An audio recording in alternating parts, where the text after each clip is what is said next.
শ্রমিক সংগঠন নিয়ে শুধু রাজনীতি করেছে, তাদের বাস্তব কোনো স্থায়ী ঠিকানা করে যায়নি। কিন্তু একটা সরকার মাত্র 50 দিনে প্রমাণ করে দিয়েছে যে কোলাঘাটের যে বড় ফুল ব্যবসা, যেটা এলাকার বিধায়কের কাছে আমরা প্রস্তাব আকারে রেখেছিলাম, কোলাঘাটে গড়ে উঠতে চলেছে ইন্টারন্যাশনাল ফুল মার্কেটিং হাব।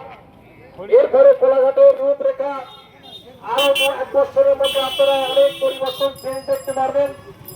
এছাড়াও আমরা গণতান্ত্রিক নাগরিকের পক্ষ থেকে এলাকাবাসীর জন্য বিভিন্ন দাবি দাওয়া রেখেছি। যে দাবি সনদের মধ্যে আছে টোটো চালক ভাইদের স্থায়ী স্থান, টোটো স্থান, কোলাঘাট নদী বাঁধের ভাঙন প্রতিরোধ, কোলাঘাট স্টেশন থেকে রূপনারায়ণ নদী বরাবর যে রাস্তা, পলিটেকনিক কলেজের কাছে নতুন শিল্প, বাবু আস্তন্ডে আইটিআই তত্ত্বাবধানে নতুন শিল্প এবং এলাকার বহুমুখী উন্নয়নের পরিকল্পনা আমরা এলাকার বিধায়কের কাছে দিয়েছিলাম। 50 দিনের মাথায় আমরা একটা সুফল পেয়েছি যে কোলাঘাটের বুকে দীর্ঘদিনের দাবি, যেটা 50 বছরের বিগত সরকার করে উঠতে পারেনি, শুধু রাজনীতি করেছে। কিন্তু এলাকার বিধায়ক সুব্রত মাইতি মাত্র 50 দিনে প্রমাণ করে দিয়েছে কোলাঘাটবাসীকে পৌরসভার উপহার দিয়েছে এবং কোলাঘাটের বুকে গড়ে উঠতে চলেছে ইন্টারন্যাশনাল ফুল মার্কেটিং হাব। ফলে এলাকার ব্যবসায়ী বন্ধুরা উপকৃত হবেন, টোটো চালক বন্ধুরা উপকৃত হবেন, এলাকার মানুষ উপকৃত হবেন। বিরোধীদের অপপ্রচারের বিরুদ্ধে রুখে দাঁড়ান।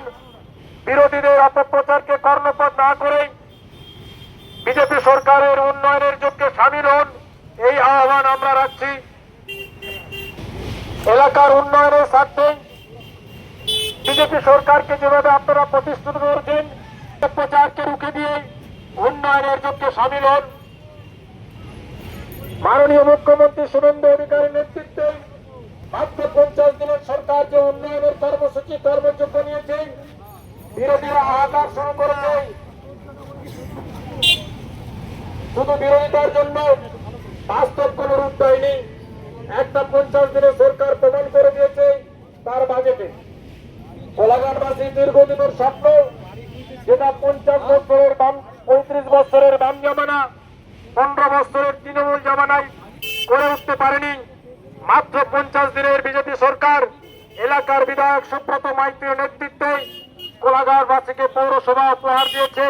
কোলাঘাট পৌরসভা ঘোষিত হয়েছে এবং কোলাঘাটের বুকে ফুল চাষিদের যে রাজনীতি করা হয়েছে, বিগত সরকাররা এলাকার বিধায়ক যে প্রস্তাব রেখেছিলেন, আজকে 50 দিনের মাত্র সরকারে কোলাঘাটের বুকে গড়ে উঠতে চলেছে ইন্টারন্যাশনাল ফুড মার্কেটিং হাব।